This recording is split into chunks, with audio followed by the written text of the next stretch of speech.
ascending the stairs. The madness, sadness, kiss of dawn.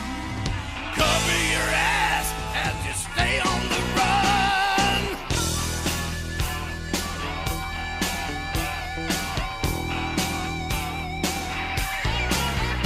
It's bonus time. It's time to delay. The Joker is wild, and he's stacking the deck. Below down to go around the showdown in hell. Stay on the move, or you won't live to tell.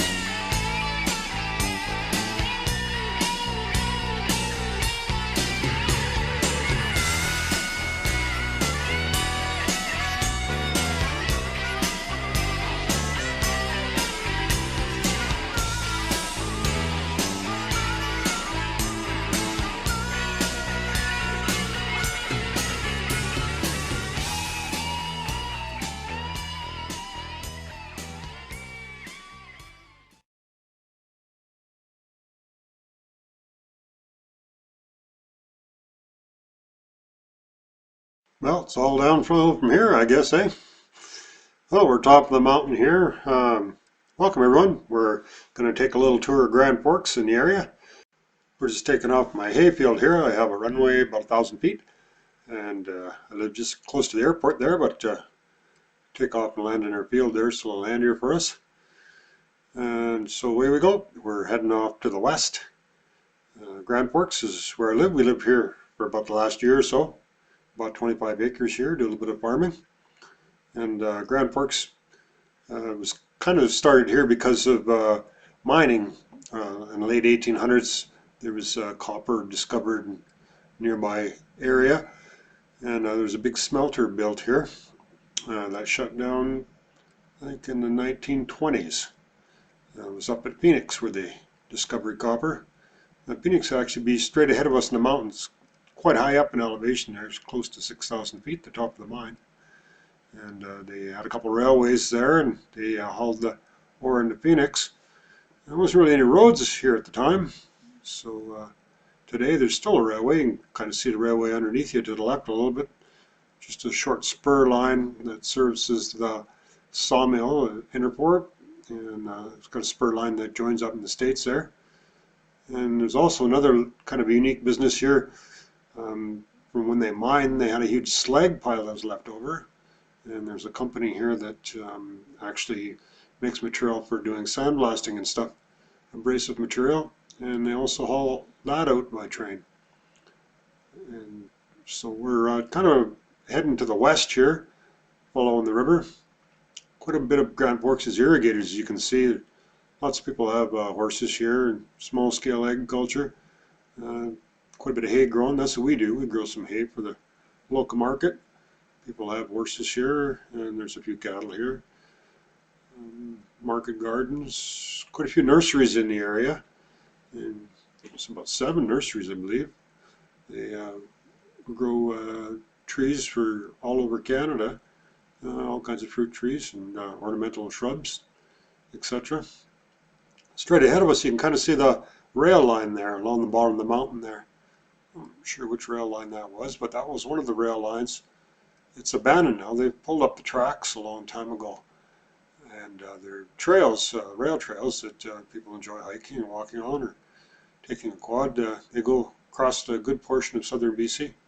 And we're blessed to have them here because it's just a beautiful place to go for a walk or quad or whatever and go along the old trails. So this is to the left there. If you went to the left down the road there, that's the border crossing at Danville. Across down the States, Grand Forks is pretty much right on the U.S. border. There's no fence or anything along there, but a few signs. Just have to stay out of the States. So now we're heading straight west. See the bottom of the hill there's kind of curving up, and follow that road. It would take you to Greenwood. So we're kind of swinging to the north a little bit here, and we're going to be heading up to the North Fork. That's where we're going to be going up to the park. Granby Park is up to the North Fork. The other major industry they have here is the forest industry. Interfor has a sawmill here in Grand Forks, and employ quite a few local people. You'll notice when we head up the North Fork there's quite a few areas that are logged there. There's active forest operations there pretty much year-round. So just coming over this hill here, one thing about Grand Forks is a little bit unique as far as aviation goes is it's one of the few places where the medevac can land at night. All the other airports around here have really steep terrain that challenges night landings. In Nelson, Trail, and Castlegar, they can't get a medevac in there at night, and they got quite a bit smaller airports. So we have a pretty wide valley here, and even though we do have the obstructions here, it's the one place that medevac can land at night and take out residents in case there's an emergency. The other closest place would be Kelowna, so it serves a pretty good wide area, so pretty important for the airport to be here. This summer was kind of a unique year because we had a lot of forest fires here, so it was pretty handy to have the medevac here. So we're just going to land here and take on a little bit more fuel, and we'll be leaving the valley and heading up to Granby Park. So I went for a little hike there, hiked up to Phillipa Lake there, and we'll show you what the country looks like from the ground, and then we'll get up in the air and we can kind of retrace the area where I was hiking around there. So this is my little campsite here, right up at Phillipa Lake here. So I spent a couple of days up there. Good fishing there. They say you catch a fish with every cast, but that's not actually true. It's pretty much every second cast. So not too boring fishing, just small fish there, but they're good eating there. We're on top of the ridge here, right behind Phillipa Lake. And that ridge, if you kept going south on it, you'd come out at the Blue Joint. So this is actually flying right over top of that ridge there, and we're heading to the south. And this would be Sloan Mountain. We're just coming around Sloan Mountain. That's one of the bigger peaks in that whole ridge there. And I actually hiked up along there. And there's a little cairn up there. There's somebody buried up there. I guess somebody made a little cairn for his wife there that was an outdoors person, I guess, and they just lived their life and they enjoyed hiking up there, and probably took a helicopter up there and built a little cairn and spread some ashes up there. So it was kind of neat to see. Quite a pretty good view from up there if you're hiking up there on top of the mountains there. There's not much for trees or anything up there. You can really get a good view into the park from there. And we did see quite a bit of bear sign, but I didn't see any bears when I was up there. So this is just kind of walking along the ridge there. It's fairly early in the morning. It's in October here. It's a pretty nice area, and we're just flying along this ridge here that I was hiking along when I was up there. It took me most of the day to hike from Phillipa to Sloan Lake and back to the lake there. And here we are. We're landing in Salmon Arm there. It's actually not that far from the back of the ridge there. I'm just stopped in here for a little visit here. Neat little airstrip. I love flying to Salmon Arm. The gas is really cheap there. They have a Mark Premium, which is really handy for my plane. It's actually cheaper than buying it at the gas station. So it's always a nice place to land here. That's not Salmon Arm. That's a big jet in Dawson City that was taking people from Juneau up to Dawson City. And here we are back at Phillipa again. Just showing you the lake here where my campfire was there. I was cooking up some fish there for supper. I was pretty lucky there at the time I was up there that didn't have much wind.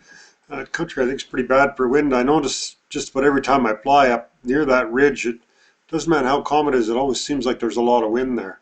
So you can see it's just dead calm here, beautiful there. You can see this fish swimming around there, standing on top there. not a very big lake. But here we are on top of the ridge where we're hiking there on top of Sloan there, looking down the ridge from Sloan. And that's in the Granby Park there. You can see it's no logging roads, it's not logged or anything there.